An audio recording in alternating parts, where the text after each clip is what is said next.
Alibaba building a $1 billion logistics hub in Turkey, and oil edges up on China's reopening. You're watching The Daily Brief with Forbes. I'm Ramia Faraj. Alibaba is planning a logistics hub at Istanbul airport and a data center near Ankara with an investment of more than $1 billion. Officials say they're looking to invest in Europe and the Middle East, and Turkey is a very strong production base. They say they have a serious investment plan at Istanbul airport, and they can evaluate e-export plans from there to Europe, the Middle East, and the Far East. Trendyol, one of Turkey's best-known e-commerce platforms, is backed by Alibaba.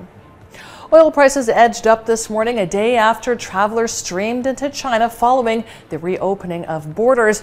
It lifted the fuel demand outlook and partly offset concerns of global recession. Brent crude futures traded in the $79 range and West Texas in the $74 range. Both Brent and WTI tumbled more than 8% last week, their biggest weekly dives at the start of a year since 2016.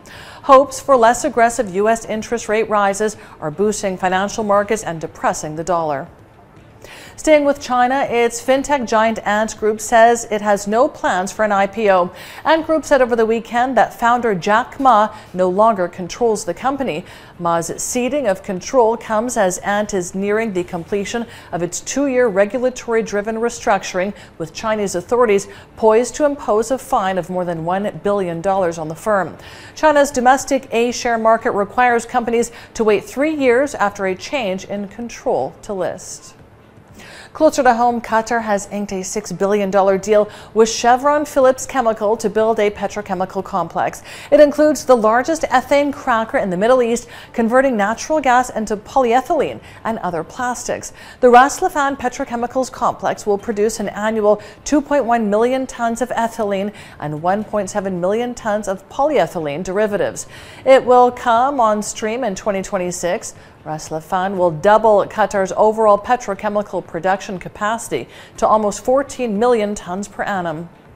Qatar IT services firm Misa has announced plans to offer 50% of its total issued share capital in an IPO on the Qatar Stock Exchange. The IPO process begins on January 15th. It will allow the company to offer a price range between 72 and 77 cents, with a goal to raise between $232 and $250 million. Misa is an established end-to-end managed IT services and solutions provider, which aims to become the leading managed IT services and solutions provider in the MENA.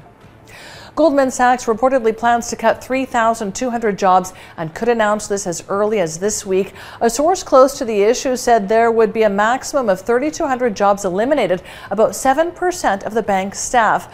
Goldman Sachs typically trims about 1 to 5% of headcount each year, targeting underperforming staff. This year's culling will be deeper than usual in light of the uncertain economic outlook and the growth in Goldman's staffing in recent years.